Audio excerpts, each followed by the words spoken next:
പറമ്പിൽ നിൽക്കുന്ന 8 10 കോവയ്ക്ക മാത്രം മതി നമുക്ക് വയറ് നിറച്ച് ചോറുണ്ണാൻ വേണ്ടിയിട്ട്. അപ്പോൾ നമുക്കൊരു അടിപൊളി സൈഡ് ഡിഷ് തയ്യാറാക്കാം. അപ്പോൾ അതിന് വേണ്ടി ഒരു പാത്രം എടുത്ത് വെച്ചിട്ടുണ്ട്. അതിലേക്ക് നമുക്ക് വെളിച്ചെണ്ണ ചേർത്ത് കൊടുക്കാം.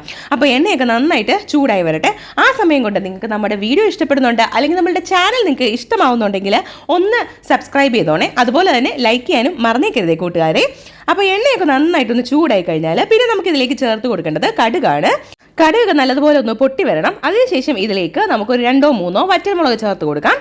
അതും കൂടെ ചേർത്തതിന് ശേഷം ചെറുതായിട്ട് അരിഞ്ഞു വെച്ചിട്ടുള്ള സവാളയും കുറച്ച് കറിവേപ്പിലയും കൂടെ ചേർത്തിട്ട് ഒന്ന് വഴറ്റിയെടുക്കാം. ഒരുപാട് അങ്ങ് വഴണ്ട് ബ്രൗൺ ആവുമൊന്നും വേണ്ട, ചെറുതായിട്ടൊന്ന് വാടിയാൽ മതിയാകും. അപ്പോൾ നമ്മൾ ഇത് വഴറ്റുന്ന സമയം കൊണ്ട് ഇതിലേക്ക് കുറച്ച് ഉപ്പും കൂടെ ചേർത്ത് കൊടുക്കാം. ഞാൻ എപ്പോഴും സവാള വഴറ്റുന്ന സമയത്ത് തന്നെ ഉപ്പ് ചേർത്ത് കൊടുക്കാനായിട്ട് ശ്രദ്ധിക്കാറുണ്ട്. ഉപ്പ് ചേർത്ത് കഴിഞ്ഞാൽ പെട്ടെന്ന് തന്നെ സവാളയൊക്കെ വഴണ്ട് കിട്ടുമെന്നാണ് പറയുന്നത്. അപ്പോൾ നമുക്കിതൊന്ന് മിക്സാക്കി ഒന്ന് വാടി വഴുന്ന് കഴിയുമ്പോഴത്തേനും നമ്മൾ ഇതിലേക്ക് അരിഞ്ഞു വെച്ചിട്ടുള്ള നമ്മളുടെ കോവയ്ക്ക ചേർത്ത് കൊടുക്കാം. അപ്പോൾ നിങ്ങൾക്ക് ഇഷ്ടമുള്ള രീതിക്കൊക്കെ നിങ്ങൾക്ക് അരിഞ്ഞെടുക്കാം. അപ്പോൾ ഞാൻ ഇതുപോലെ പൊടിയായിട്ടാണ് അരിഞ്ഞെടുത്തിട്ടുള്ളത്. ഒരുപാട് അങ്ങ് പൊടിയാക്കിയിട്ടില്ല, ഒരു സാമാന്യ വലുപ്പത്തിൽ തന്നെ അരിഞ്ഞെടുത്തിട്ടുണ്ട്. എന്നിട്ട് നമുക്ക് നല്ലതുപോലെ ഒന്ന് ഇളക്കി കൊടുക്കാം. എല്ലാം ഒന്ന് തത്തിപ്പൊത്തി വെച്ച് കഴിഞ്ഞാൽ പിന്നെ നമുക്കിതിലേക്ക് കുറച്ച് വെള്ളം ചേർത്ത് കൊടുക്കാം. കോവയ്ക്ക വേകാൻ ആവശ്യത്തിനുള്ള വെള്ളം ചേർത്ത് കൊടുക്കാം. കോവയ്ക്ക് ഒരു അല്പം വേവുണ്ട്, അപ്പോൾ അതനുസരിച്ച് തന്നെ വെള്ളം ചേർത്ത് കൊടുക്കാൻ ശ്രദ്ധിക്കുക. എന്നിട്ട് നമുക്ക് ഇതൊന്ന് മൂടി വെച്ച് കുറച്ച് നേരം ഒന്ന് ആവി കയറ്റിയെടുക്കാം. അപ്പോൾ ആ സമയം കൊണ്ട് നമുക്കൊരു ചെറിയ അരപ്പുണ്ടാക്കണം. അപ്പോൾ നമ്മളുടെ അരപ്പിന് വേണ്ടി ഞാൻ കുറച്ച് തേങ്ങ എടുത്തിട്ടുണ്ട്. ഇതിലേക്ക് ഒരു 1/4 ടീസ്പൂൺ മഞ്ഞൾപ്പൊടി ചേർത്ത് കൊടുക്കുന്നുണ്ട്. 1/2 ടീസ്പൂൺ മുഴുവനുള്ള ജീരകം ചേർത്ത് കൊടുക്കുന്നുണ്ട്. പിന്നെ ഒരു പച്ചമുളക്, നല്ല എരിവുള്ള പച്ചമുളകാണ്.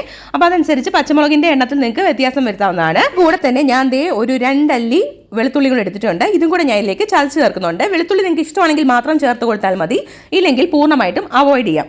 കോവയ്ക്കൊക്കെ ഇതുപോലെ ഒന്ന് ആവി കയറി വന്നാൽ ഇതിലേക്ക് നമ്മൾ ചതച്ച് വെച്ചിട്ടുള്ള അരപ്പ് ചേർത്ത് കൊടുക്കാം. അരപ്പും കൂടെ ചേർത്ത് നല്ലതുപോലെ നമുക്കൊന്ന് മിക്സ് ചെയ്ത് കൊടുക്കാം.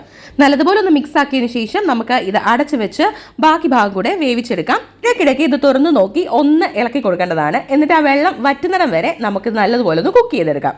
ഇപ്പോൾ നമ്മളുടെ കോവയ്ക്കൊക്കെ ആവശ്യത്തിന് കുക്കായിട്ടുമുണ്ട്, അതുപോലെ തന്നെ വെള്ളമൊക്കെ നല്ലോണം വറ്റി വന്നിട്ടുമുണ്ട്. പാകത്തിന് ഉപ്പും നമ്മൾ ചേർത്ത് കൊടുത്തിട്ടുള്ളത് കൊണ്ട് തന്നെ എക്സ്ട്രാ ഉപ്പൊന്നും ഞാൻ ചേർത്ത് കൊടുത്തിട്ടില്ല. നല്ല ടേസ്റ്റി ആയിട്ടുള്ള ഒരു തോരനാണ്. ചോറിനൊപ്പം ഒരു അടിപൊളി കോമ്പിനേഷനാണ്. ഇതൊക്കെ നിങ്ങൾക്ക് എല്ലാവർക്കും അറിയാവുന്നതായിരിക്കും. എന്നാലും അറിയാത്ത ആരെങ്കിലും ഉണ്ടെങ്കിൽ അവർക്ക് വേണ്ടിയിട്ടാണ് ഞാനിത് ഷെയർ ആക്കിയിട്ടുള്ളത്. അപ്പോൾ ശരി, മറ്റൊരു നല്ല വീഡിയോയുമായിട്ട് നമുക്ക് വേറൊരു ദിവസം കാണാം. അതുവരേക്കും ബൈ.